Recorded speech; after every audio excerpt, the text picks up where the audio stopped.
And both players are ready. I will switch to game stream. And here we go. The Battle of Athena. Panda Warrior chose Rome, while Danko sensibly countered with the Lusitani. But, as we all know, being that this is Panda Warrior probably has a good counter to the Lusitani with Rome, and it can absolutely be done. So I hope we will get to see a good battle here between these two very good players. Danko is a relatively new player to Total War Rome 2 compared to Panda Warrior. Panda Warrior's been in the competitive scene for quite some time, while Danko, he has a lot of tournament experience. He's won several tournaments. Panda Warrior consistently places at the top of the tournaments he joins. He's a very good player.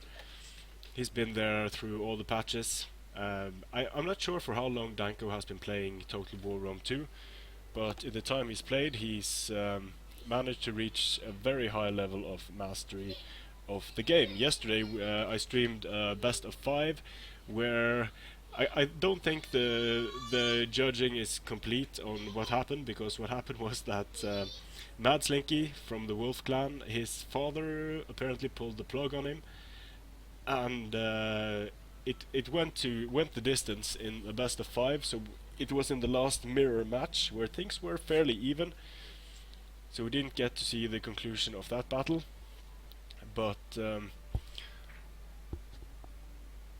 if the administrators judge in favor of Danko, then he will have won the bronze final of the Riot tournament, the Rome International Tournament. Panda Warrior is set to play against the Prussian Prince in that tournament, so these guys are playing a lot of tournaments. And Panda Warrior has also been playing in some perhaps lesser known Russian tournaments against very good players. The Agartha clan has a lot of good players, and Panda does fairly well against them. Panda is also known for his pro boxing. He makes better boxes than just about anyone that are very, very difficult to break. Panda is ready.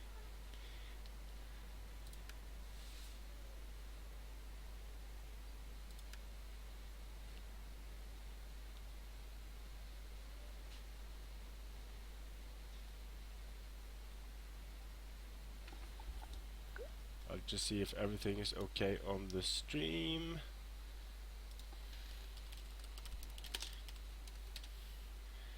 And Danko says have fun, and we will have a lot of fun watching these games, I think. Here we go, ready. I'll go over the build of Panda Warrior first. He has veteran legionaries in the center. It looks like he has 2 on each flank. Yep, 2 on each flank, and he has interspread them with some Hastati, so a total of 6 armored legionaries, Hastati, auxiliary Syrian archers, 2 of those. Then he has some legionary cavalry, general's bodyguard, stock equites extraordinary. They should be able to do very well. He's keeping some gladiatresses behind here. They should also do well. Now they're pausing the game for some reason. We'll see what's up. Starting it again. There is some lag here. It might be some lag on Danko's part.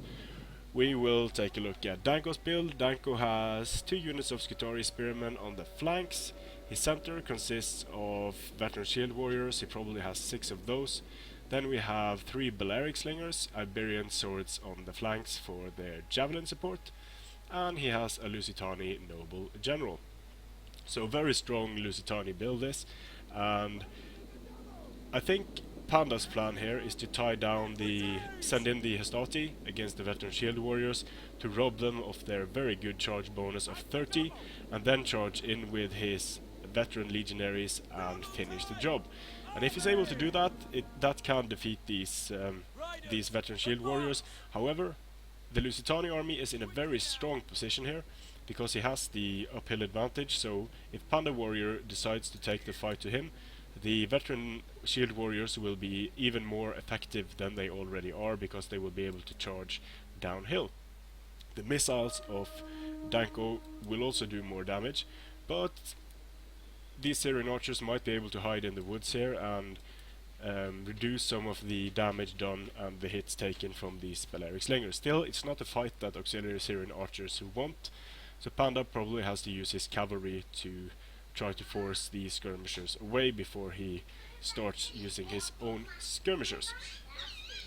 So the infantry advantage here is, oh, he has another unit of Lusitani nobles. So the infantry advantage is on the charge. The infantry advantage goes to the Lusitani, but the Roman infantry, these veteran legionaries, if the Hastati take the brunt of the charge, then these veteran legionaries can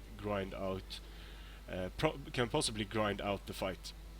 So we have a bit of a standoff. Neither player wants to be the first to move across here, and that's one of the things about this map, because the first player who engages and takes the fight uphill is at a severe disadvantage. So it looks like Danko is going to shift his forces up here towards the flank, and that's probably a good idea. But Panda Warrior already has some units up there, so he'll be able to charge downhill on Danko's units as they move up.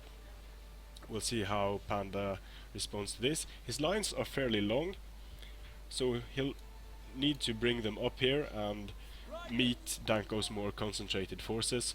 Now, being here, it's going to be more difficult to do any sort of flanking on Danko's part. This flank is blocked by the red line, which is unfortunate. And the same down here. If there's any flanking, it's going to be more difficult for Panda Warrior to flank uphill around. So we might see just a straight head-on engagement from these two players. But notice that they are not in a hurry to. They're not in a hurry to engage, neither of them. They're taking their time. Nothing has really happened yet. But Equites from Panda Warrior running through here, and they'll take damage from the mercenary Iberian swords. These are just Iberian swords, so they'll take a lot of damage if they stand here and take this fire.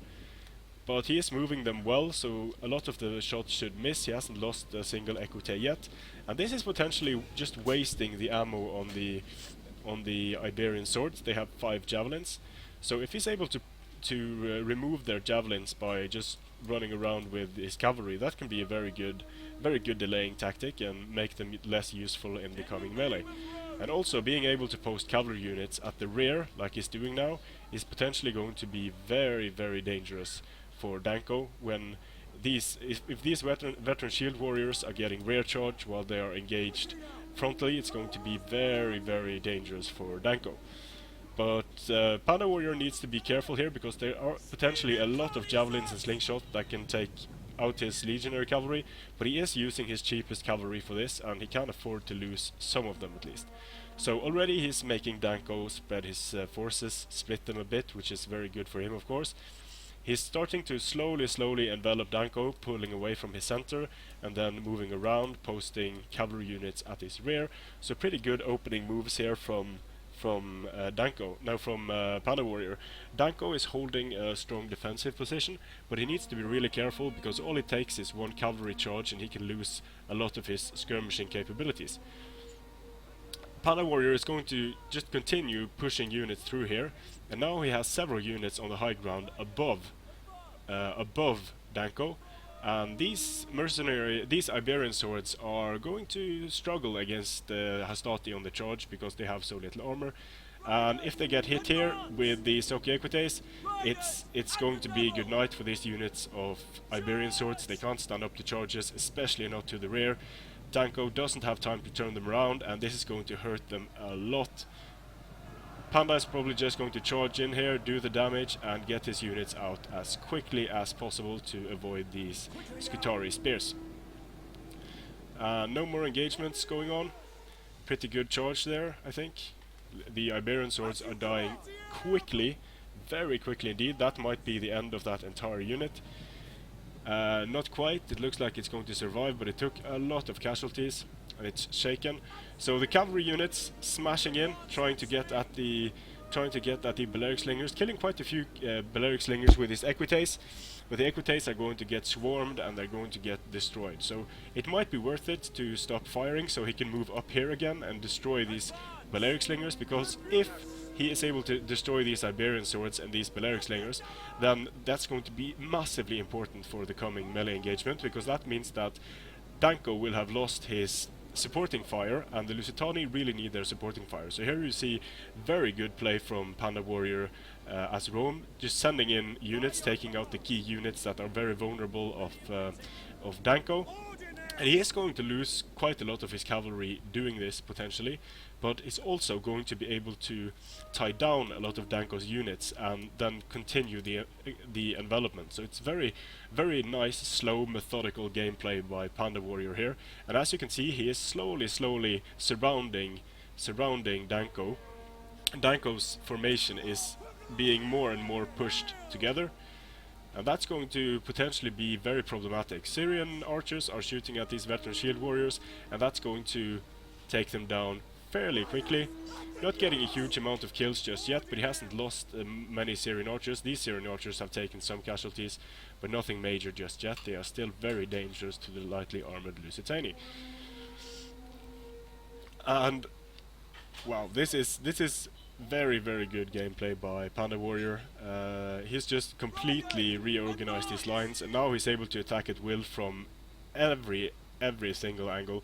He's able to charge in with his Soki Equites. He's able to deny the charge of these veteran shield warriors.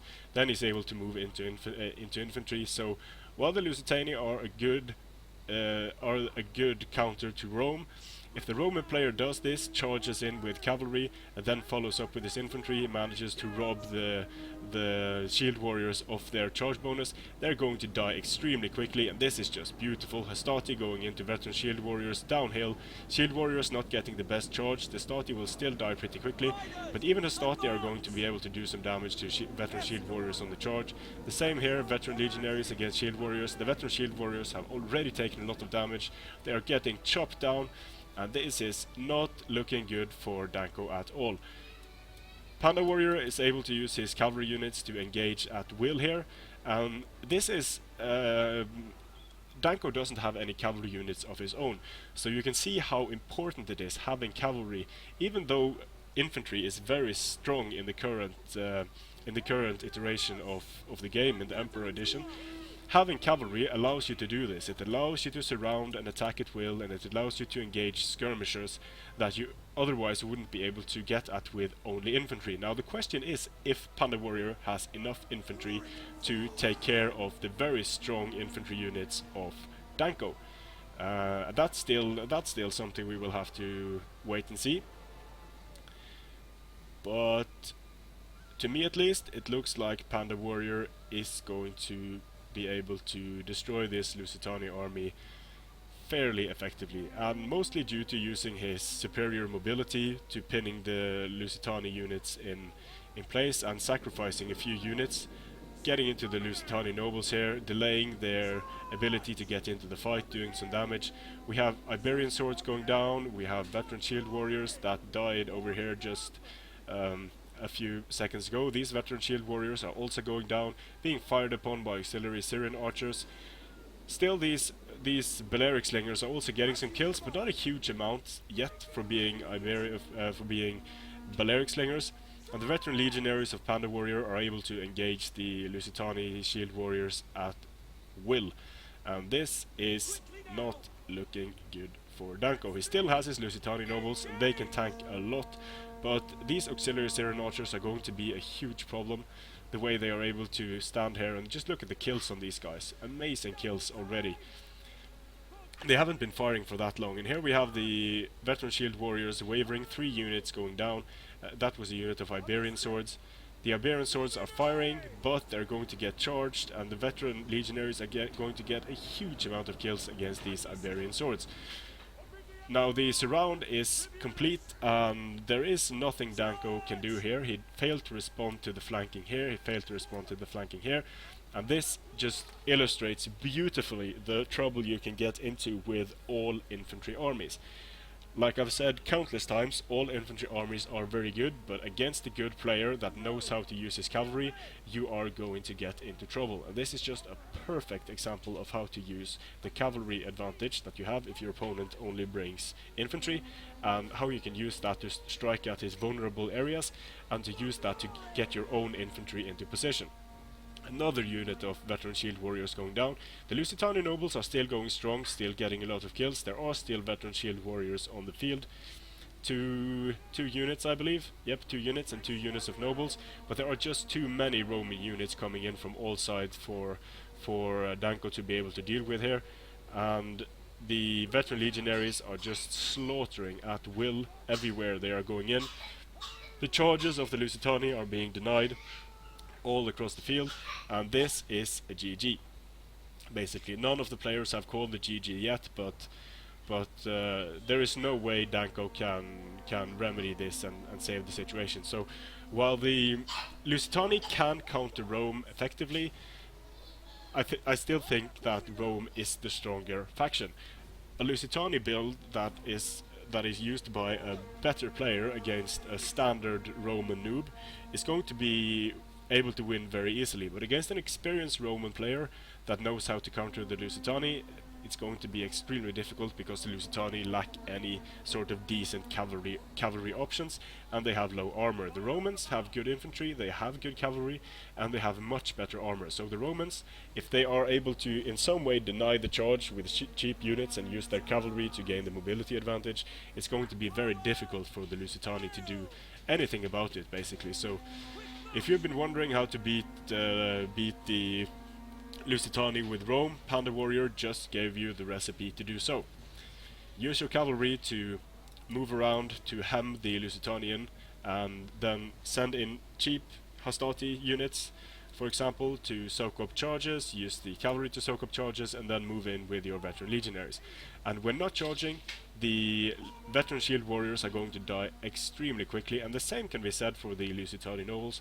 Although they have very good melee stats, they need to get their charge bonus in to kill a lot of Romans, and unable to do so, they are going to die. So the first battle here will go to Panda Warrior, no doubt about it, and a very, very good game to watch. It's always a pleasure to watch Panda Warrior play, and some people have criticized Panda Warrior for being defensive, and you can see there is nothing wrong with the offensive capabilities of Panda Warrior, just a masterfully executed battle.